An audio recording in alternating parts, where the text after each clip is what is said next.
All right, next one is district goals, proposed revisions. Are we working off of this? You know what, there was a handout. I think Pam made one minor change to the chart. Yeah. Did you get one, John? Did everybody receive this? John, I don't know if there was one waiting for you when, Yeah. right underneath your folder. So we finalized what Pam and I think are good performance indicators to align with district goals, as well as put months and when they're due and when we'll be able to report out on them. In regards to, you know what, these are the changes that are in the handout are reflective of Pam's changes up top, but the ones that were in your board packet have the full-blown changes for the other district goals. So that the handout you received tonight is just the changes to Pam's specific performance indicators. The ones in the board packet have the other goals, months, and targets related to the other performance objectives. So I will let Pam touch on her handout first that would deal with the top performance indicators. For academic achievement and school culture, right? Correct. Okay. Well, what we did is we looked at I met with the Leadership Council after our last discussion of the goals at the board level, and we looked at the 3 previous years of performance in any case where we're really looking at idiosyncratic learner groups. And so groups of learners that are being measured year after year. It's not the same kids. It's a different group of students. So what we did is we took the average of that achievement over the past 3 years, and that gives us the lower part of the target range. So just saying realistically, if you were to figure taking students over time, where were they performing? That's really not where we hope to be. We hope to be above that average achievement. And then what we did is we took the highest achievement year out of the 3 previous years, 2009, 10, and 11, and we increased that 0.2%. Trying to be realistic, saying yes, we'd like to go. I think last year we were a little bit overly ambitious, and some of these, remembering that it's very difficult to grow, especially your ACT score, since it's a nationally normed test. But you know, pushing ourselves obviously ever higher to meet that top target range, but looking at what is this group of learners. For instance, I spoke to you the last time that we are aware they have significant reading challenges compared to the previous year. They're this group of learners that we're going to measure by the PSAE, the juniors, come with some challenges. So we were just trying to recognize that in the range areas that those are measuring particular learners, and we're looking for growth. We don't want to fall into the No Child Left Behind trap of continuing to set it, you know, way out so far that it's unrealistic. So I don't know if that explains it. Then in the engagement, what we did is on a building level, we are going to look at it by sport and by activity. But overall, for the public and the way engagement is usually compared school to school, it's just kids that are involved in either sports or activities. And so I gave you a combined number because that's a little bit, I think, more instructive and comparative when you want to look at other schools. That way you could go to another school's website and compare what their engagement, their student engagement number is. So that was a 72%. Those would be the only changes, except the wording, that we changed the wording, the AP exam passing scores according to the College Board.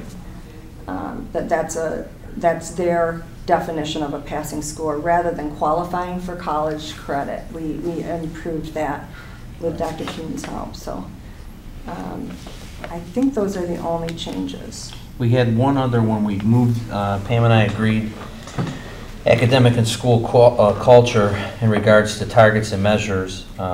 We moved the annual, we used to generate a report as a principal at previous district, and we thought that this would be a good way to do a report to the board, is an annual end of the year report for the school and district in regards to recognitions and awards. And we moved that under communications and public relations, and this report will be generated on a yearly basis and highlight all of our national merit award winners, our Prairie State Scholars, any perfect scores on the ACT, any other significant academic awards or athletic or activity awards. So it will be an annual end-of-the-year report summarizing all the recognitions received by the high school and the district. Can you clarify one thing? But Pam was explaining the differences between the last meeting that you gave us a report, I think, and this one. Mm-hmm. But you gave us a draft of this with our package on Friday and another one today. Yeah. And I don't think, Here's the only thing that changed was the second footnote on that, right? And also, there was an error in the composite ACT scores. That was put as a percentage instead of a score. So on the one that was in your packet, it said 23.1%. Oh. And it should just, there should be no percentage there. All right. And so I overlooked that and wanted it to just be the raw score. Right. Okay. Can you explain two things? Why didn't you put a range for graduation rate and average daily attendance on the same norm that you did for the other, on footnote 1? Well, Kevin, do you want to explain that? We kind of discussed the difference in those two.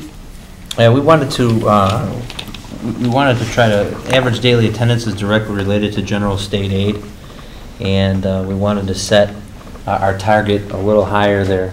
Okay. To align with high-performing high schools in their average daily attendance rate that they report out on their state report card. Okay. So we wanted to push the envelope there a little bit more. And what about graduation rate? That was both in my and Pam's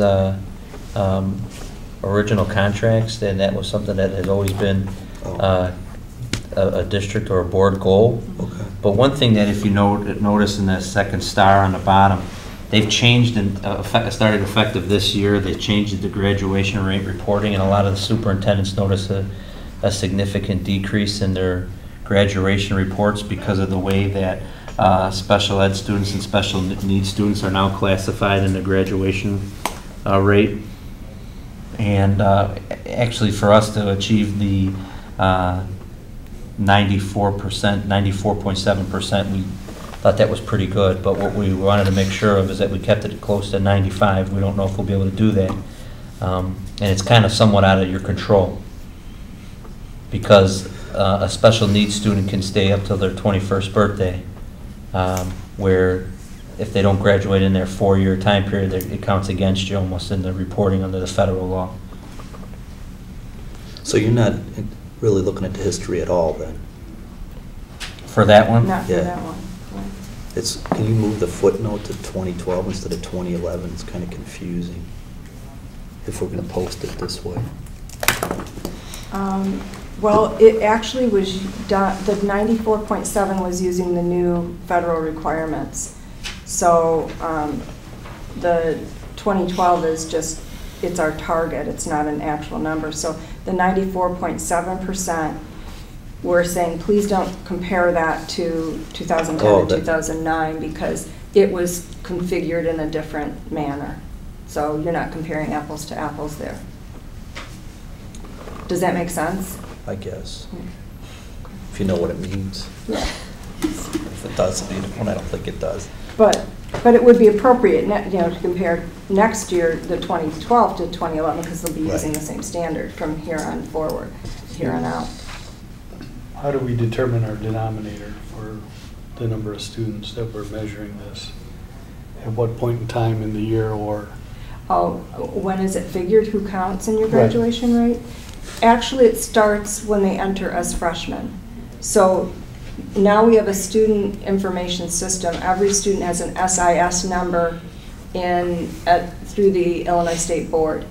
And so even if they leave one school to another, their number follows them. That's their number wherever they are. So you look at everybody who came in together in the beginning of school, and those are the only kids you count. You remove transfers in, transfers out, and you look at all those students who started as a cohort together, how many of them graduated together and how many didn't.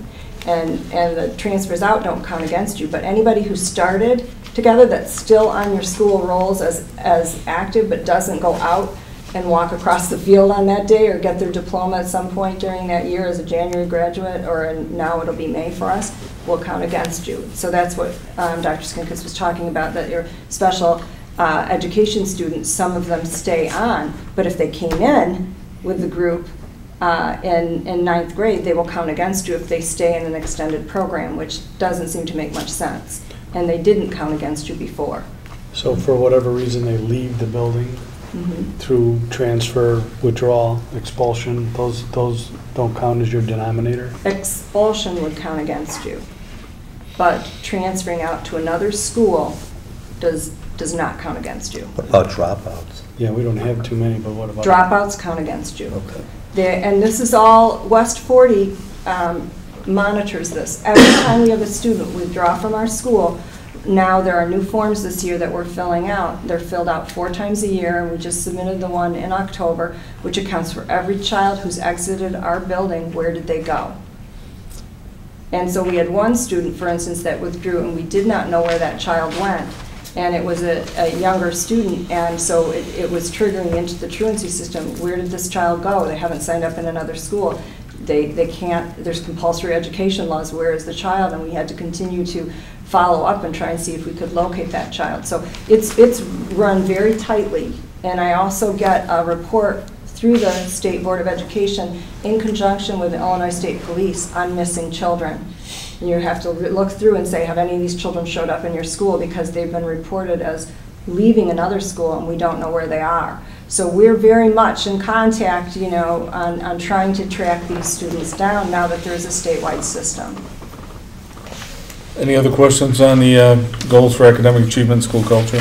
Well, on the graduation, Kevin, can't, some schools, I thought, graduated the special education students with their cohort, and then they stayed on through their 21st birthday, but then they still counted in that graduation rate. Yeah, this, from what I've read and recognized, is that the state's formula is that they have to, once they're officially done receiving services. That's when they count. Right. So I know a lot of our local schools that I'm in contact with saw the same kind of decrease, significantly more than what we saw, because they have larger special ed populations. So how do we track that and count for it? When do we know that this is just our typical expectation given our special education population, or that we are truly decreasing in our regular student population graduation rate? I think there might be able to be a way to track it at just the building level to see how many students we're talking about, and to see with us, our special ed population is not that significant to where it would significantly impact our general percentage, which is why I think we only saw, you know, the decrease we saw of about a point, a little under a point or a percentage point. But I could have Pam and work with Heather to see if there's a way of tracking just our general population to see what the graduation rate is from freshman year to senior year. You know, if we see something, maybe we can even report it out, you know, with this would be our state graduation rate, including our special education population, but then maybe in parentheses, you know, our 4-year students, or, you know, students who are expected to graduate 4 years. Any other questions on academic achievement, school culture? Yeah, I actually have a question, comment, I suppose. Okay. I think it's a good idea, Kevin and Pam, to have this annual end-of-year report for school and district recognition. You know, the thought that came to my mind listening to you is, and this goes back to how Gary talks about, you know, benchmarking and stuff. You know, in that end-of-the-year report, could we have like comparisons to neighboring schools for the goals under academic achievement and school culture? For instance, comparing us to LT, Hinsdale, Morton, etc., so people can realize we have these targets and these ranges, but how we compare to other schools. We most definitely could do that. Well, first of all, the annual report in regards to the recognitions and awards and so some of those things, those were reported in July. That's pretty much like after graduation over, you pretty much have a counting of all your stuff that students had won during that school year. In regards to a comparison chart with local area high schools, we could report out on that. The only thing I would say that we need to take into consideration is the levels of enrollment and the demographic breakdowns to make sure we're comparing apples to apples and oranges to oranges. So, you know, we have a list of about 10 or 12 schools that when you go onto this website, IIRC, and you put in your population, your number of free and reduced lunch, your number of subgroup populations, they give you a list of schools that align with that. So I think, you know, one report might maybe be considering, let's see how we're doing compared to schools that have 1,500 to 2,000 kids, similar free and reduced lunch, similar ethnicity subgroups, and then we could also just see how we overall compare maybe some general ones like composite, ACT, and some of those with LT and Hinsdale and some of that. Does that make sense? Yeah, I mean, I'm looking at it from the perspective of selling the high school and actually increase people coming to see, okay, should I move into LT or RB? Okay. And I think that we compare more favorably, for instance, to LT, but we have to have some data so people can look at that. It'll help everyone in the district in terms of their housing values in the long run. I think you should also compare the schools you feel you compare yourself to for academics, regardless of how they fit in the way you explained it, Kevin. If when you're talking about salaries and the other things that are going on, and you're comparing yourself to Hinsdale Central and some of the other schools I've heard, then that's the comparison you should make on how you're performing also. So I think that makes sense. You know, and maybe that's too much data to gather, but... Well, I don't know, you know, we might not be able to get as detailed as some of the things that we're highlighting, but like composite ACT, PSAE scores, AP might be tough. Average daily attendance we probably can get. Some of those are all school report cards, so they're public access. You know, so we could at least try to compare to some of those general ones that are on a school report card. And it might be an addendum to the report a month later when the other school's information becomes more... Yeah, the school report cards come out, I think, at October 31st or November 1st, so we would be somewhat behind from when I would give you that original report. But yeah, we can definitely create a comparison. Any other questions on academic achievement and school culture? All right, moving forward, let's talk about finance. You want to talk about that? Or? Yeah, the fund balance is there. The provide long-range financial planning framework, March of 2012, hopefully with the information from PMA and then the discussions at the board. And we probably need to have some public finance committee meetings. We'll touch on that when we do the advisory council reports. But I would say that at the latest, we should try to have a financial plan that at least sets us out 1 to 3 years by March of 2012, because that's a common thing even with meeting with the departments and the staff here, is people want to know how are we going to address the financial concerns and how do they plan accordingly. So that's why we put March of 2012. The February date for the stakeholder meetings, I would say two meetings. We'll have one in November with the PMA, and that will be a public board meeting so that the public and the community could attend. I'm also going to conduct one specifically just for the staff on the detailed financial status of the district. So the goal was to have 2 to educate stakeholders. Any questions on finance? Should that last box under due date be the February 12 on the handout from tonight? You took the date out of it. The only one you're just for Pam's, you were looking on the handout from tonight. Oh, okay. The one that was in your board packet should be all up to date everywhere else. Pam had to make the 1 or 2 changes. Thank you. So I have February 12, and then I have like the 2 with it to make sure we get 2 for 2 and the meetings. Okay, I'm with you. Any other questions on finance? Yeah, I've got a question on long-range financial planning framework for March of 12. We've apparently made a decision or didn't, or it's unclear depending upon which newspaper you read, that we're not going for referendum this year.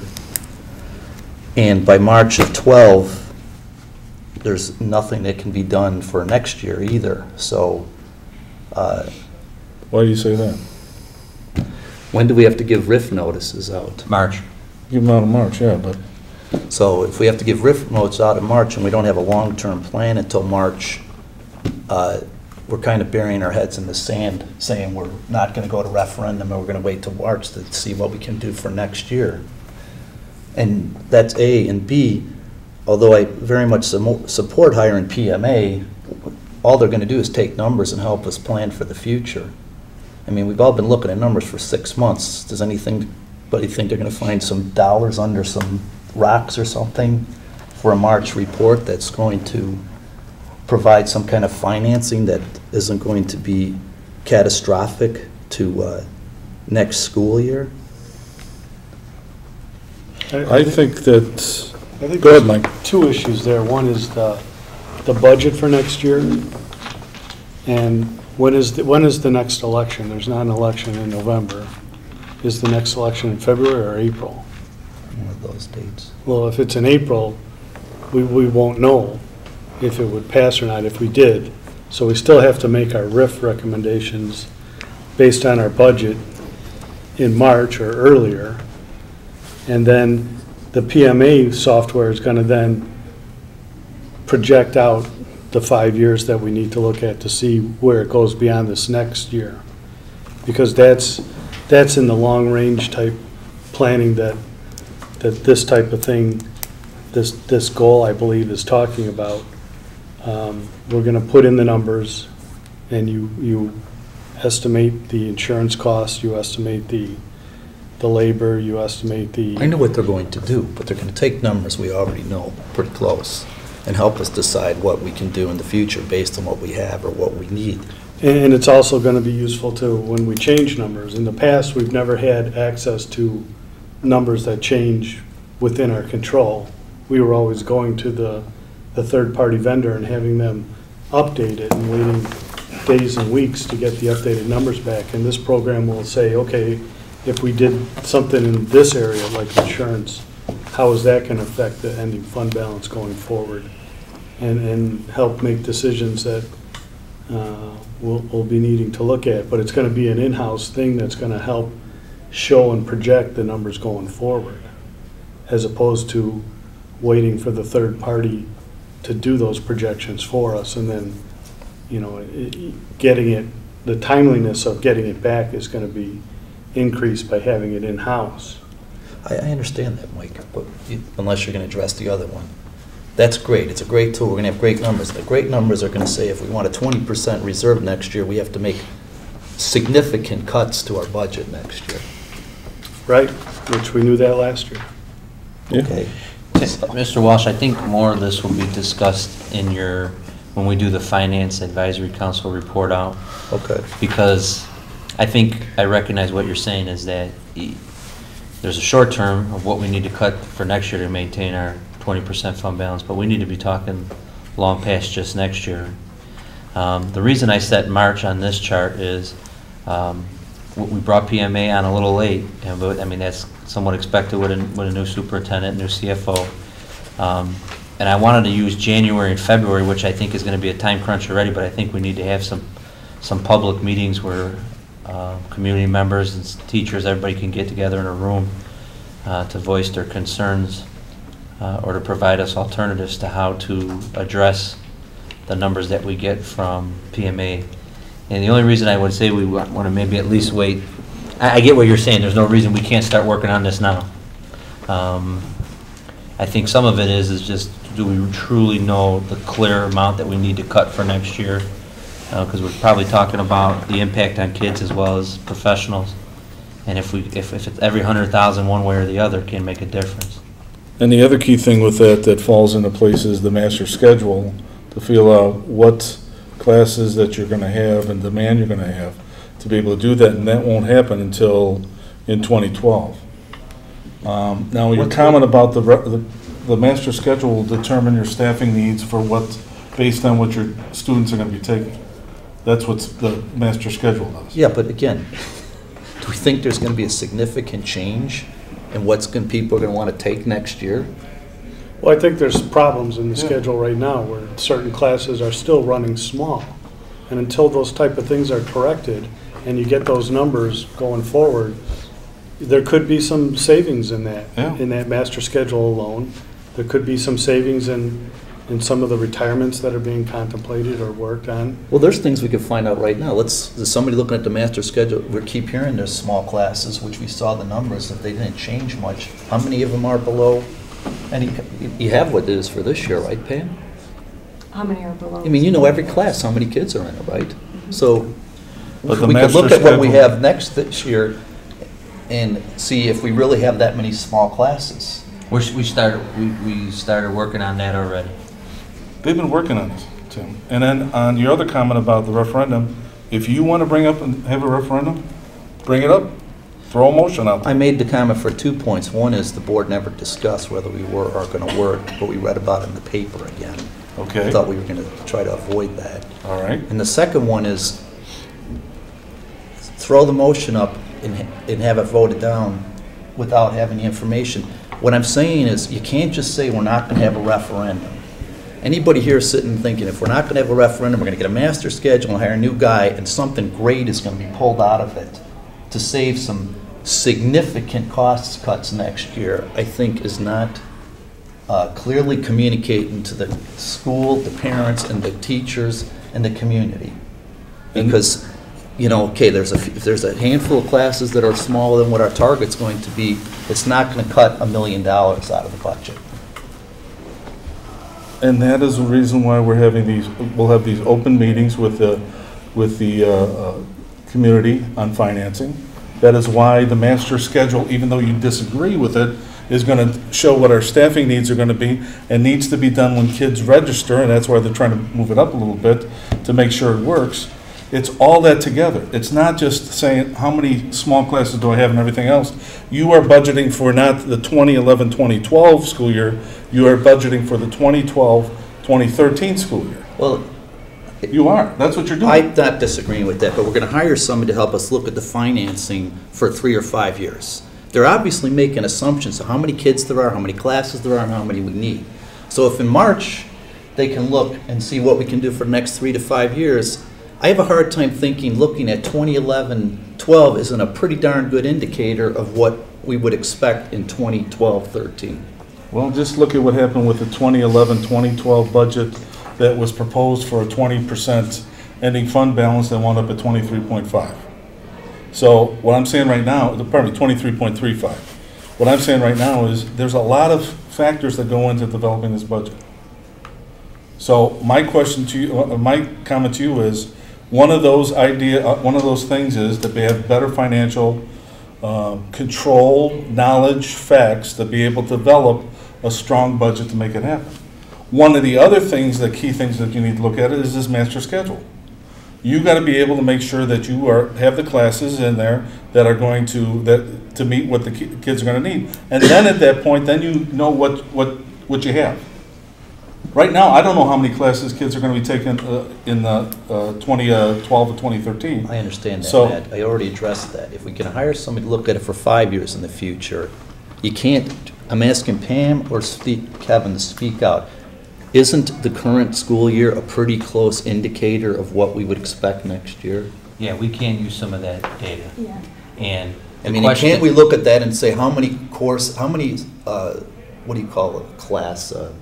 Well, the course requests last year would be a better indicator of what you would expect this year, rather than the actual master schedule, because the challenges in building the schedule blocked a number of kids from classes. Okay. So the actual class counts wouldn't be indicative of patterns over time. Your course requests would be. Right. Okay. And that's where we had some That's where we had some gaps challenges. this year that we're trying to.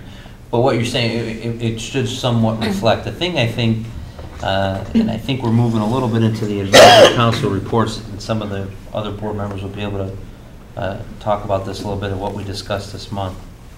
The other determination on staffing will be, once we know what it is we need to cut for next year and then years to follow, will be some tough questions that this board will have to determine of what's the average class size we want to achieve, what types of courses we want to run, some of those types of things. So that long-range plan, I was using March just to get us back to our original focus. March is on there because staffing won't be done till January, And while staffing's finishing up after the first of the year, we can start having public meetings. We'll have a better understanding of where we're going and what types of cuts we're looking at, not just for next year, but for years to follow, and whether or not we will be going for a referendum and how much would we need to go for, and those types of questions. So that's why I use March. Any other question on finance? Yeah, well, I think, I'm sorry, ahead. Jim. Well, I think Tim brings up an important point about process again, and I know, Kevin, you're building that calendar, but what would be the process to start talking about referendum? I mean, it should just be part of the procedure. You know, we introduce it in, is it December or January? Say, this is a tool that's available to school districts to use or not. Then you collect data. Do we need it? What's the, you know, purview or, you know, preference of the board? What's the wish of the board? And then to have that process where the community expects that that's going to come, that conversation's going to happen, instead of, you know, we're behind the 8 ball, or everyone's assuming or not assuming. That's why I put March in there, because by that time we should be able to identify, and that gives us 12 or 13 months lead time to the next year of whether or not we're going to run one, and if it is, we start preparing, surveying the community, gathering the data. So my point was missed. Whether we're going to run one or not is independent of a procedure when one would be introduced.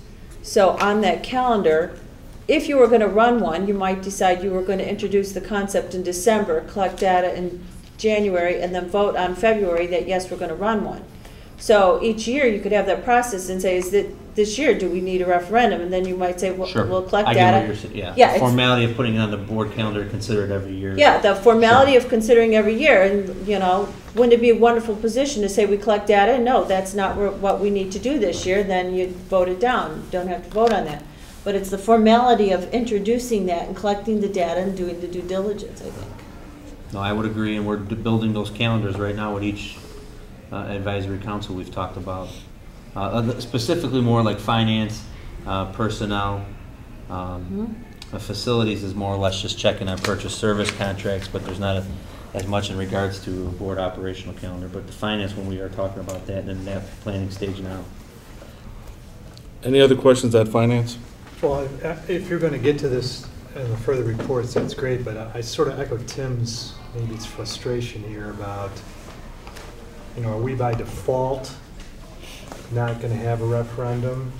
And the other issue is the more information we have and the faster we get it, the better from both standpoints, either the revenue increase or cost cutting. So and I think we should be having this discussion, you know, in January. This March date shouldn't be like the date when we're really going to talk about it. We should be talking about it as soon as the information is available. Absolutely. I will touch on that tentative calendar in about, hopefully, I don't know, it depends how long it takes us to get through curriculum and facilities, but I have some ideas for that. All right, anything else on finance? All right, seeing none, let's go to operations and management.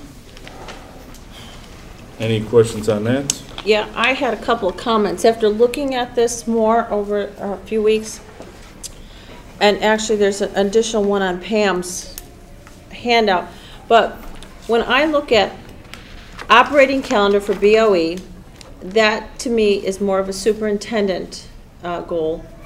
Evaluation plan for administrative staff, that's really a goal for the superintendent.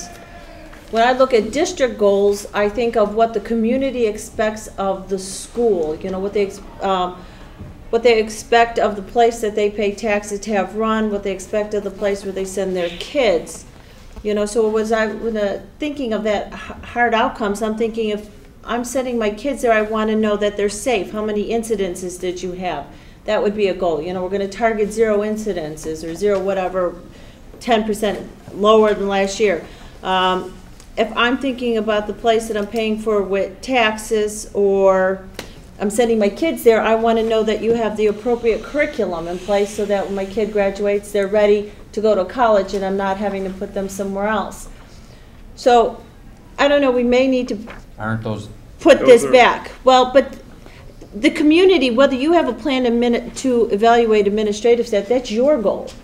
Well, actually, I think I think it's totally reasonable as a board for us to have these as goals. We're not administering them. Yeah. But these are district goals. No, there's more board member. Laura, and I believe the reason why we raised this was that early on in our meetings, we wound up getting a lot of the management issues. We were bringing management issues up to the forefront as opposed to staying above it and trying to govern the issue. And I think in our retreat, we said, let's highlight this year. These may go away next year if we see a pattern of continuous consistency in the application of things that we thought were pretty basic.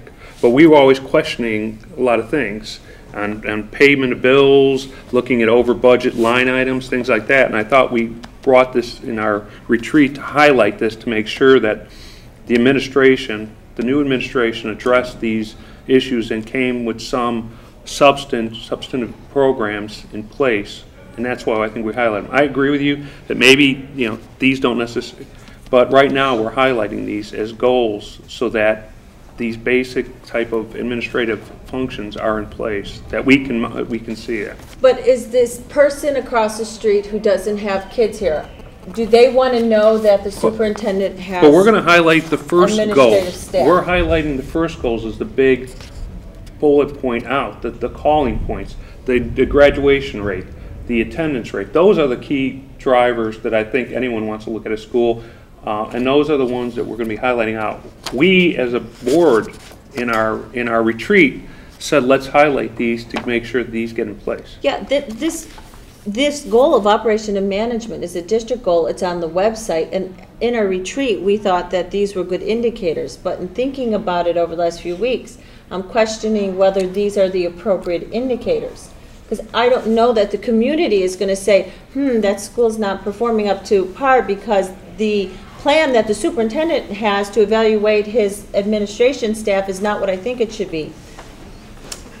I don't know that we have found the best indicators for this public goal of operation and management. I'd have to support what Gary's saying, because we all agree with you and we talked about it, but people need to know. Okay.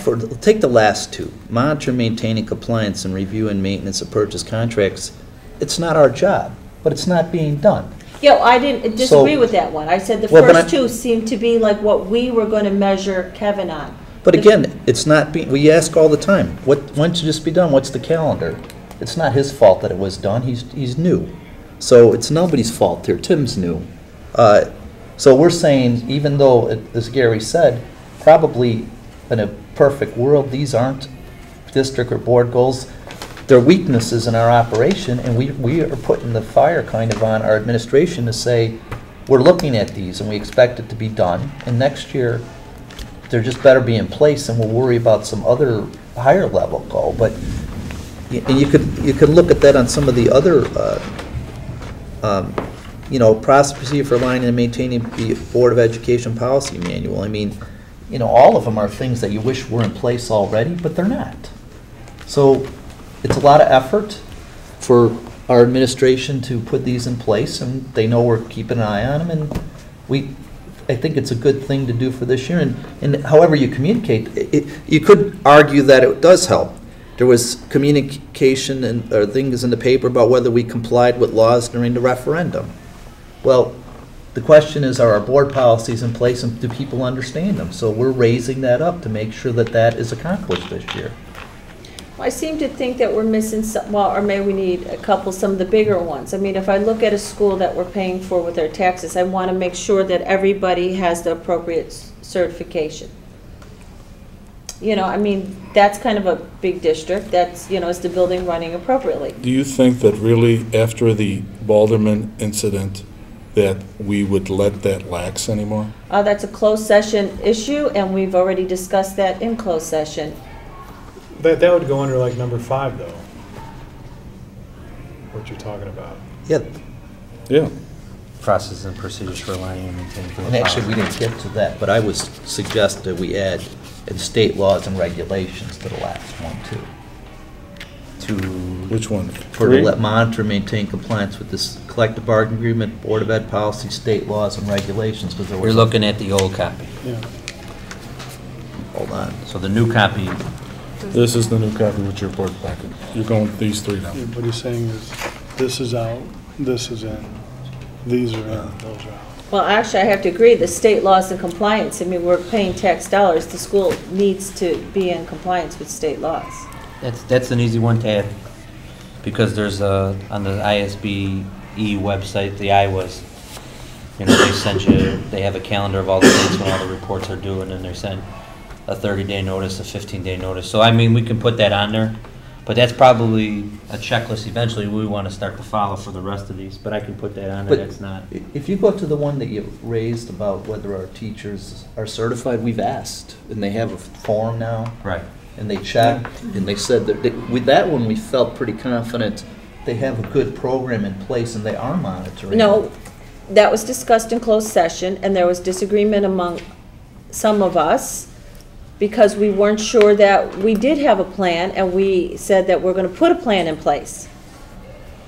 I don't remember that. And I don't remember- recall what you're talking about. Yeah, I don't recall what you're talking about. Well, it was in closed session, so I can't bring it up now. But I'm telling you right now that I don't remember talking about it. Yeah. And I also think that our staff has very diligently made sure that when personnel recommendations are coming up, that all the Ts are crossed and the Is are dotted, so. I think actually the one you're talking about, Laura, was talked last month at the council meetings, and I talked about the new forms we're using, and then I think Mr. Walsh asked the general question of how come the AED and the steroid testing wasn't on our new HR procedural forms, and that's where I commented that that's a training that we must provide, it's not required to hire. Are we having separate meetings here? Or? Well, no, yeah, I mean, you insist on bringing it up, so, all right, there it is. So, You know, there's nothing wrong with, I think, adding to this or whatever, or to discuss this every once in a while. Sure.